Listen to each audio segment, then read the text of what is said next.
जल जीवन है तो बाढ़ जीवन लेती क्यों। नमस्कार दोस्तों, मैं प्रतीक जैन, मेरे यूट्यूब चैनल पर आपका स्वागत है। आज मिलेंगे फिर से एक नए क्वेश्चन के साथ में, जो कि हमारा एक्सरसाइज नंबर 1.3 शुरू है। 1.3 में 21 क्वेश्चन जो दिया है, उन्होंने क्या दिया है पढ़ेंगे। क्वेश्चन ये दिया है कि रोड अलाइनमेंट प्रॉब्लम्स, मतलब रियल लाइफ एग्जाम्पल में दिया है ये। I am reading the question. Question दिया marks 3 milestone A 2,3, B 6,7 and C 10,11. On a newly constructed road, the engineer want to be confirmed whether the road segment is perfectly straight. Justify your answer. मतलब कि milestone जो होते हैं, milestone की जो पत्थर होते हैं जिसके ऊपर लिखा होता है किलोमीटर्स, तो वो माइलस्टोन तीनों भी एक लाइन में है या नहीं है। कोलिनियर का मतलब होता है एक लाइन में, वो आपको चेक करना है। डियर स्टूडेंट्स, यदि आपको तीन पॉइंट कोलिनियर है या नहीं है यदि देखना है, तो उसका एक फार्मूला है। फार्मूला यह है कि A B plus B C should be A C. क्या ए बी और बी सी की प्लस करेंगे तो आपका ए सी का इतना आना चाहिए आकल में। ये फर्स्ट कंडीशन है। तो ये कंडीशन सेटिस्फाइड होती है तो दिया वाला जो पॉइंट्स है वो कोलिनियर है, otherwise it is not the collinear. तो हम देखेंगे, सबसे पहले ए बी का डिस्टेंस निकालेंगे, बाद में बी सी का, बाद में ए सी का। ठीक है, तो ए बी का डिस्टेंस सबसे पहले हम निकालेंगे। तो ए बी का डिस्टेंस निकालने के लिए हमें सबसे पहले ए का कोऑर्डिनेट और बी का कोऑर्डिनेट समझ में आना चाहिए। x1 y1 x2 y2। तो बस वही फॉर्मूला, हमारा डिस्टेंस फॉर्मूला क्या है, x2 माइनस x1। तो x2 माइनस x1 करेंगे, 6 माइनस 2 करेंगे, तो जो आंसर आएगा हमारा 4 स्क्वायर। बाद में 7 माइनस 3 7, y2 माइनस y1। ठीक है, तो हम वो करेंगे। तो यहाँ पे हम सॉल्व करेंगे सबसे पहले कि 6 माइनस 2 क्या आता है, 4 स्क्वायर, प्लस 7 माइनस 3 क्या आता है आपका 4 स्क्वायर। आखिर में आगे चलेंगे, 4 का स्क्वायर 16 होता है, और यहाँ पे भी 16 और 16 कितना आता है 32। 32 का हम फैक्टर निकाल सकते हैं आप इस तरह से, 16 टू जा, तो फाइनल आंसर आपका आएगा 4√2। ये आपका फाइनल आंसर, मतलब this distance between the A B. आखिर में कि आपको डिस्टेंस ए बी का समझ में आया होगा। अब हम इसके बाद में क्या करेंगे, ए बी के बाद में बीसी का डिस्टेंस निकालेंगे। भाई बीसी का डिस्टेंस क्या है, बीसी का मतलब क्या है 6,7 एंड 10,11 इनका। चलिए निकालेंगे बीसी का डिस्टेंस निकालने के लिए फिर से हम क्या करेंगे, 10 माइनस 6 मतलब x2 minus x1 y2 minus y1। तो 10 माइनस 6 कितना आएगा आपका 4 स्क्वायर, प्लस 11 माइनस 7 हमें यहाँ पे भी आएगा 4 स्क्वायर। तो आंसर कितना आएगा आपका 16 प्लस 16, यहाँ पे भी आपको कितना आएगा 32। तो इसका भी आप आंसर 16 मल्टीप्लाई √2, और वही आंसर आपका आएगा 4√2। ठीक है, इसे हम पॉइंट सेकंड कहेंगे। ठीक है, दिस आवर सेकंड पॉइंट, हम इसे नंबर सेकंड लेंगे। और जो पहला जो आया था हमारा, उससे हम क्या बोलेंगे, दिस इज फर्स्ट पॉइंट बोलेंगे।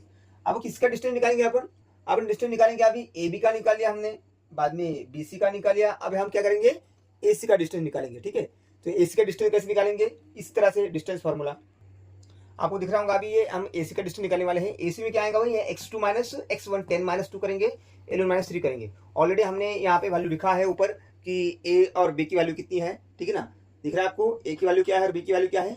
हाँ ठीक है, ए की वैल्यू है हमारी 2,3 और सी की वैल्यू है 10,11। बस ए और सी की वैल्यू हम लेंगे। तो यहाँ पे हम अभी क्या करेंगे, सॉल्व करेंगे, ए सी की वैल्यू निकालेंगे। ठीक है, तो ए सी की वैल्यू कैसे निकालेंगे, 10 minus 2 bracket square, 11 minus 3 bracket square. 10 minus 2 कितना आता है हमारा 8 स्क्वायर, प्लस 11 माइनस 3 कितना आएगा हमारा, वही आने वाला है हमारा। ठीक है, अब 8 स्क्वायर का कितना आता है, 8 स्क्वायर दैट इज दी 64, और यहाँ पे भी 64। ठीक है, दोनों के प्लस करेंगे अपन, यहाँ पे लिखते हूँ मैं कि 128, इस तरह से आएगा हमारा, राइट। तो 128 मतलब हम इसका भी फैक्टर निकाल सकते हैं, और भी यदि आप इस तरह से लिखा तो भी चलेगा। 64 मल्टीप्लाई 2 वी गेट द 128। 64 का स्क्वायर रूट आता है 8√2। ठीक है, अब हम इसे नंबर देंगे 3। अब हमारे पास में 1 है, 2 भी है, 3 भी है। 1 क्या है हमारा कि 4√2 है, 2 है 4√2, और 3 क्या है हमारा 8√2। बस हमें अभी वेरीफाई करना है जो मैंने आपको बताया था। क्या बताया था कि यदि A B plus B C equal A C आता है तो दिए वाले पॉइंट्स क्या है, कोलिनियर है। चलिए तो हम उसे एक बार चेक करके देखेंगे। हम चेक कर रहे हैं, मैंने लिख दिया यहाँ पे A B plus B C plus equal A C. तो ए बी की वैल्यू हमें पता है 4√2 है, बी सी की भी वही आई है हमारे 4√2, और ए सी की आई है 8√2। तो यहाँ पे जो सर्ट्स होते हैं सेम है, इसलिए हम 4 प्लस 4 की प्लस करेंगे, यहाँ पे 8 आएगा, √2 कॉमन लेंगे हम यहाँ पे। सिमिलरली आप इधर देखेंगे तो वो भी उतना ही दिया है। It mean that LHS equal क्या आएगा आपका RHS। Therefore the given points are collinear. Therefore the given points हम लिख सकते हैं यहाँ पे कि पॉइंट्स लिखिए या फिर माइलस्टोन। क्वेश्चन में हमें माइलस्टोन दिया है तो वही पूछा कि माइलस्टोन एक ही स्ट्रेट लाइन में है या नहीं है। स्ट्रेट लाइन का मतलब कोलिनियर यहाँ पे। Therefore the given points और milestone are in the straight line. इस तरह से क्वेश्चन था। नेक्स्ट क्वेश्चन देखेंगे हम 22। अब हम देखेंगे क्वेश्चन नंबर 2। ऐसे दिया है a sport teacher mark a 3 cones at x point, y point and z point. The coordinate given -2,1, 4,1 and 4,7 respectively. He want to be make a right angle practice area for football passing drill. Check if a triangle XYZ is right angle triangle.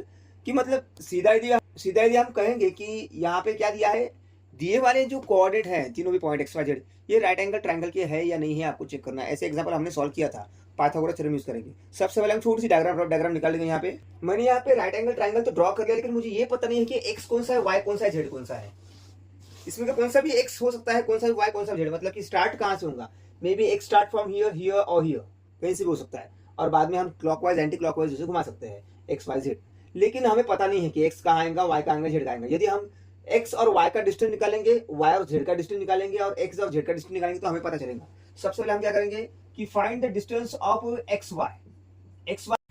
मैंने यहाँ पे value put कर दिया है x2 minus x1 plus y2 minus y1।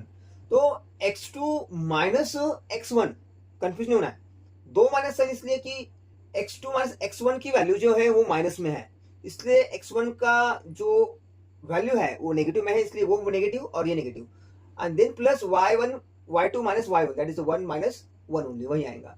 अब सबसे पहले हम क्या करेंगे, इन दोनों का सॉल्व करेंगे कि माइनस माइनस प्लस होता है तो प्लस मतलब 4 प्लस 2 6 और 6 का स्क्वायर कितना आएगा आपका 36। 1 माइनस 1 वी गेट द 0, 0 का स्क्वायर 0 ही आएगा।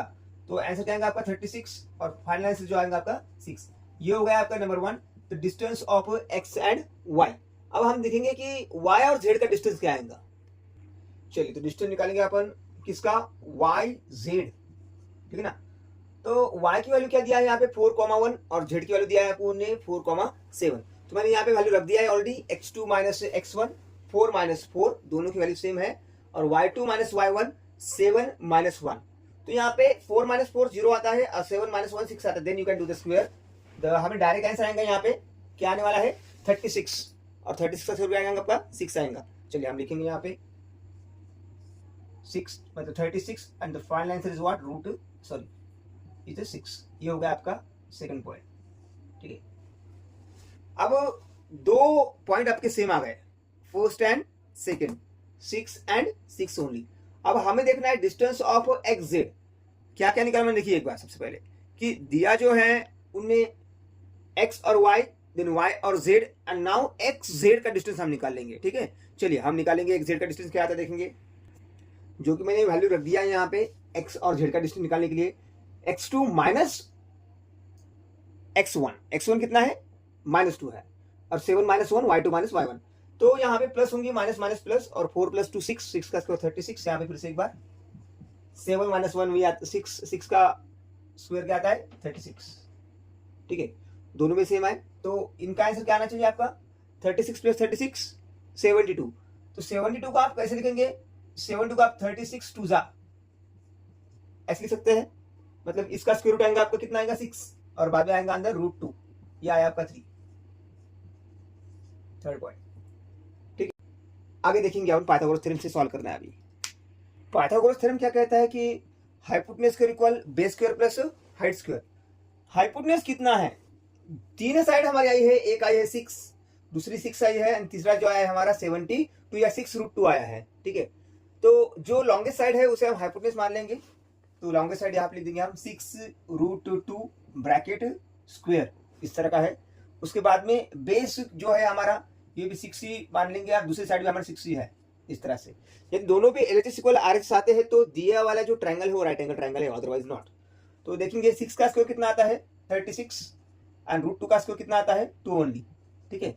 यहाँ पे कितना आएगा 36 प्लस 36, यहाँ पे 72 आएगा इस साइड में, और यहाँ पे भी 70। तो आप देख रहे हैं यहाँ पे कि LHS इक्वल RHS आ गया, बस ऐसे लिखना है। बस हो गया ना हमारा। फाइनल में एक स्टेटमेंट लिखना है, yes the given therefore the given triangle is a right angle triangle only, इस तरह से आपको लिखना है। वो तो आप लिख सकते हैं। इस तरह से हमने पाइथागोरस थ्योरम से यहाँ पे सॉल्व कर लिया है। सेम मेथड है, सेम क्वेश्चन है, बस एप्लीकेशन कहाँ पे किस तरह से अलग अलग होता है वो दिया है। वीडियो के साथ में बने रहिए, अगला वाले वीडियो का इंतजार करिए। पहले वाले जो वीडियो है जो देखे हैं वो शेयर करें, जो कि आपको जिस तरह समझ में आए हैं उसी तरह से बाकी बच्चों को भी समझ में आए। शेयर, कमेंट और लाइक करना ना भूलें। धन्यवाद, फिर मिलेंगे अगले वीडियो में। जय जिनेंद्र।